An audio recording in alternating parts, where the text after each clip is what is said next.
There were so many different families I worked with, but one stood out. She was a pregnant mom and lost her husband. And I remember just staying with her, and many families like that. You didn't even have to talk, just hold her hand. Couldn't just be yourself anymore. It couldn't just be one person. You couldn't just be you and your family. You had to think larger. You had to, because if something like this happened again, the only way to stop it is for all of us to be combined as one, to look at things no longer as just me, but it has to be us. You're listening to an American Red Cross in Greater New York podcast.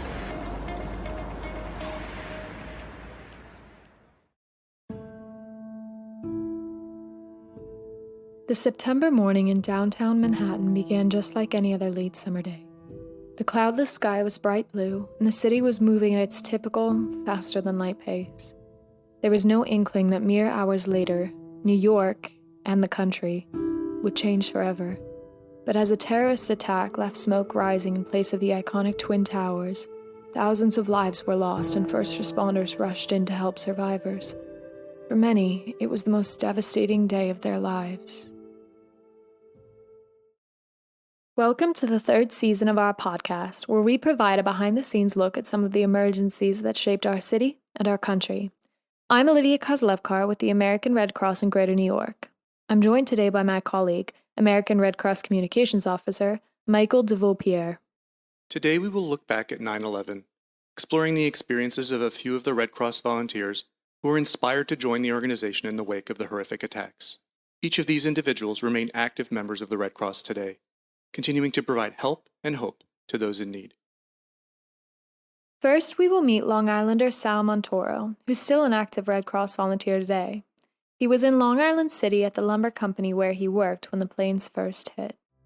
That day, it was started just like any other. And when that first plane hit, we had the radio on.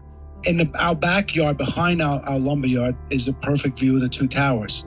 So walked out to the back, and there I found like 4 or 5 of our people sitting there staring. So look at that. Somebody hit one of the buildings and there's smoke coming out of it. I was like, that's crazy. So I walked back inside, maybe 15, 20 minutes later, somebody was like, somebody hit the second tower. That was like, what the hell are you talking about? Went out the back and saw both of the towers on fire. And then subsequently left the office, drove over to a friend of mine, because I know my sister-in-law works right next to the towers. And as I was driving, sitting, watching these two towers, I watched as one of the towers fell. Thank God my sister-in-law got out, running down the street and walked from downtown all the way up to the 59th Street Bridge, which is a long walk. Her and I picked her up at the bottom of the Queens side. She walked over. Of course, the day after, I found out one of my best friends was in the tower, was in Canna Fitzgerald helping to put a cabinet up that morning. His job had sent him there just for the day to put the one cabinet in. Sal's company quickly mobilized to support recovery efforts in Manhattan in the wake of the attacks. While he was delivering lumber one day near Ground Zero, he was first introduced to the Red Cross.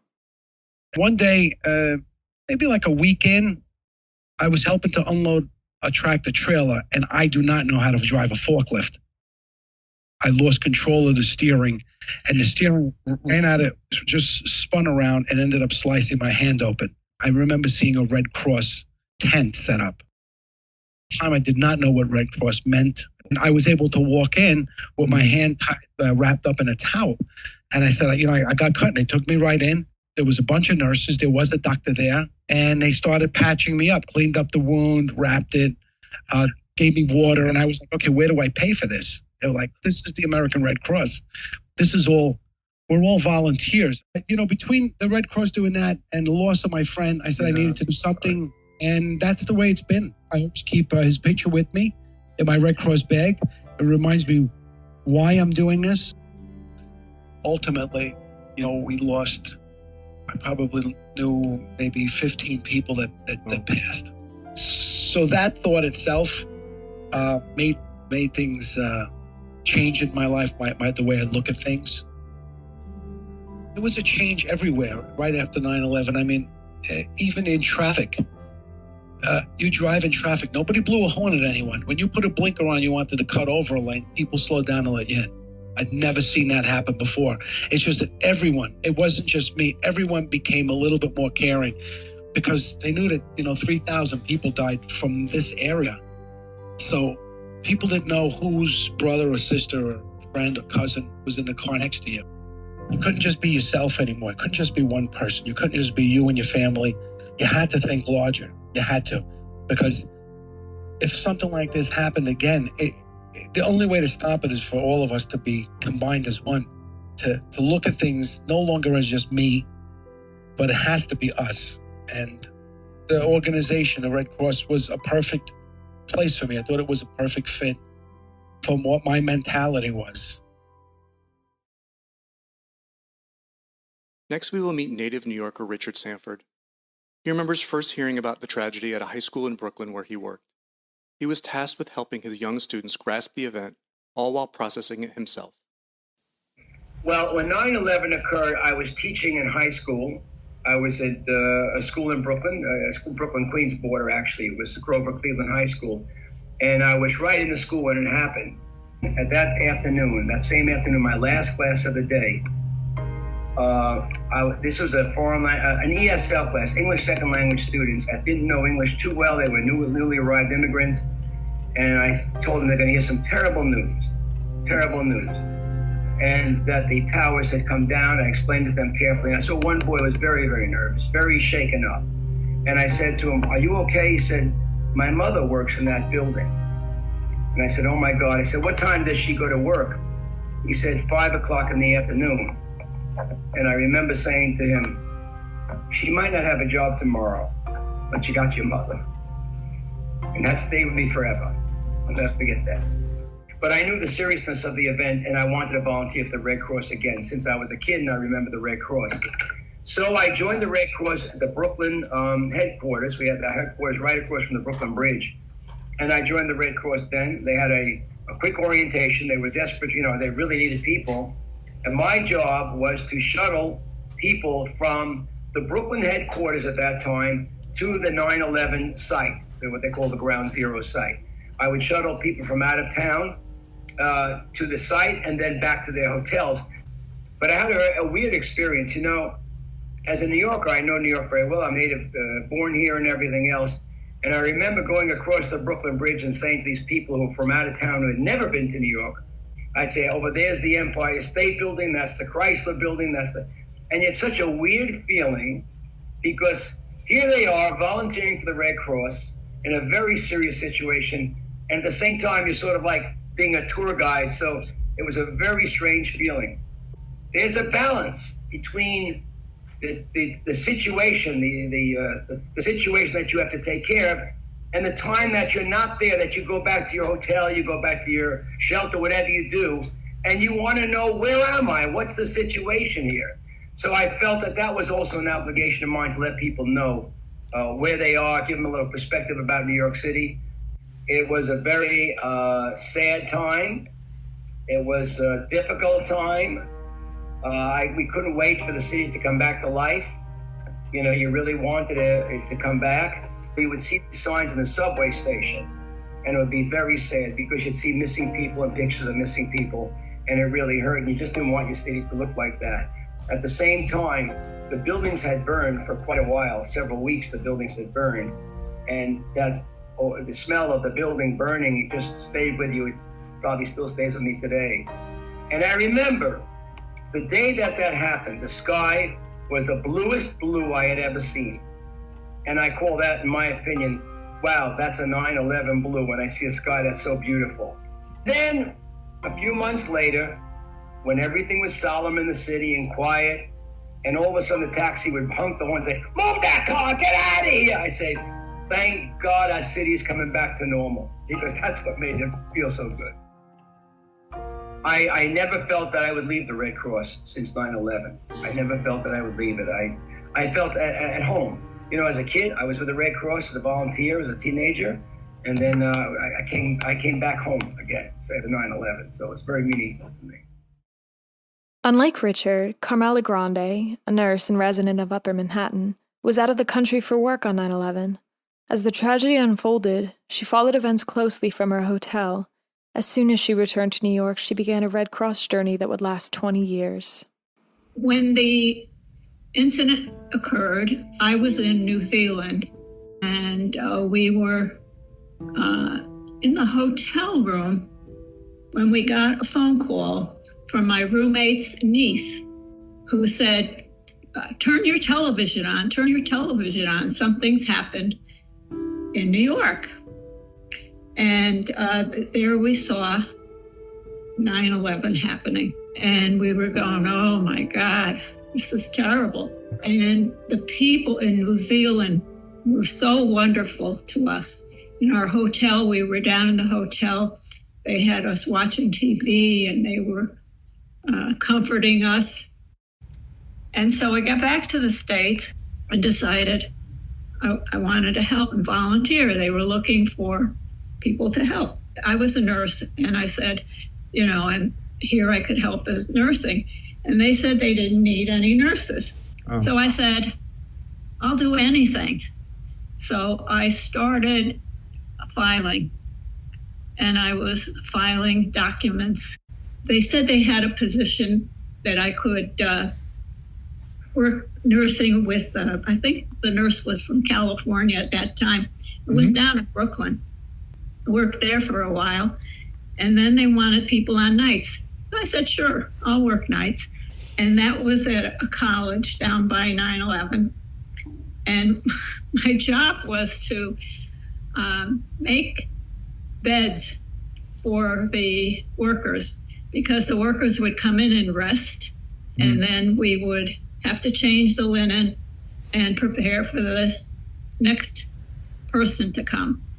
I made more beds than I made in my whole nursing career, because they would come in and rest and leave and then come in again.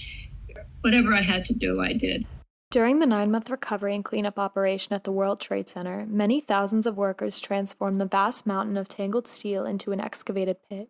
Carmela recalls comforting many families of lost loved ones who would gather there. When we were down in the pit a lot, because they let us go down there to be with the families. And there were so many different families I worked with, but one stood out.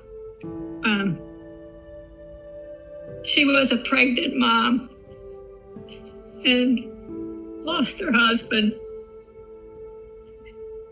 And I remember just staying with her, and many families like that. You didn't even have to talk, just hold her hand. But the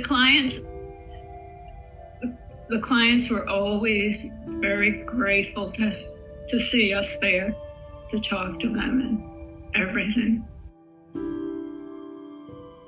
I don't know, you can't take anything for granted. You just have to be thankful for everything you have, because you never know, you could be in a same situation, some type of a situation. I think it's the clients that want to keep you going, especially in nursing. It was always a helping profession, and we're there to help them in crisis.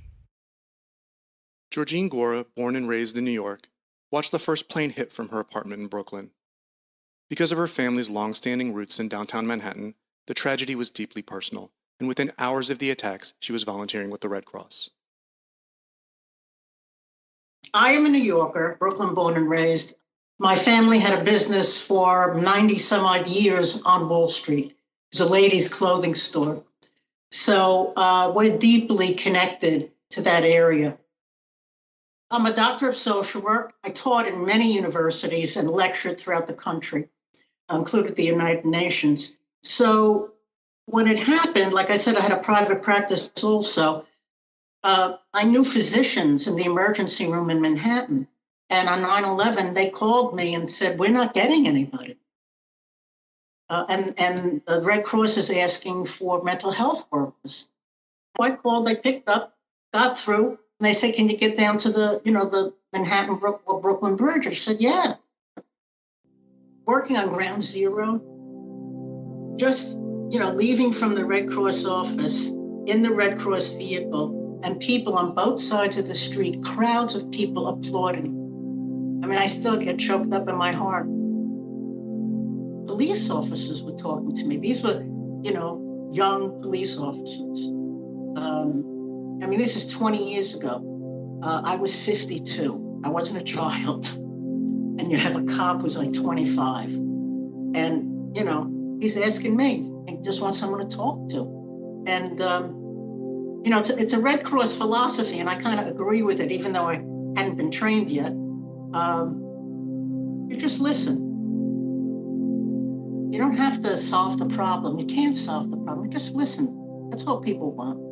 I want someone to be there with them in their time of need, in their time of pain and suffering. And you have to be strong enough to be able to absorb their pain and suffering.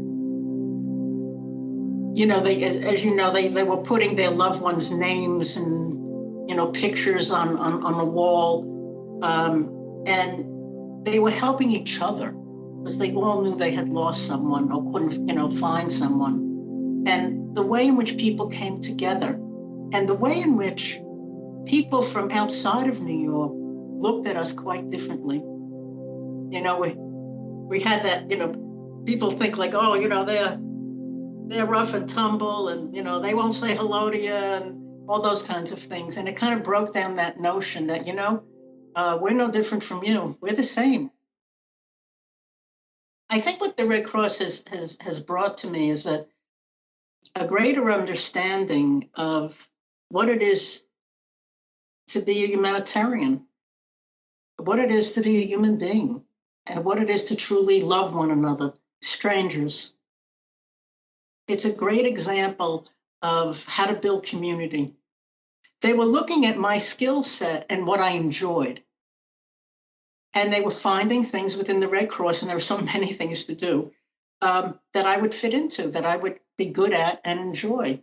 And that's why I stayed. I take every day with a sense of deliberate wanting to accomplish something, being grateful, always a sense of gratitude, that I was able to, even though, we're all affected by it, I was able to grow from it and mature from it in ways that, you can't even imagine because you wouldn't know. How do you know how something like that is going to transform you? But it will transform you if you let it. Everyone throughout the country and people even from around the world, and especially every New Yorker, came together with open arms and open hearts. And it didn't matter who you were. It didn't matter your status. It didn't matter your race, your religion, your gender. None of that mattered. We were all taking care of one another. And maybe at this moment in time, we should rethink doing that again, like all coming together. Like Sal, Carmela, Richard, and Georgine, thousands of Americans put their lives on hold in order to volunteer their time with the Red Cross and countless other organizations to support relief and recovery efforts in the wake of 9/11. To all who did their part to help our great city heal, we offer our deepest gratitude. And to all still grieving, we offer our heartfelt thoughts and compassion.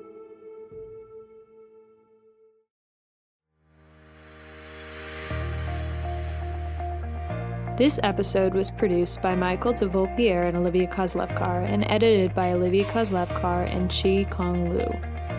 We'd love to hear more from you, our listeners. If you've enjoyed this episode and want to hear more, please share, like, subscribe, or leave us a comment on your favorite podcast platform. We hope you'll join us for our next episode coming out in a couple weeks. Thanks for listening, and let's continue to look out for one another.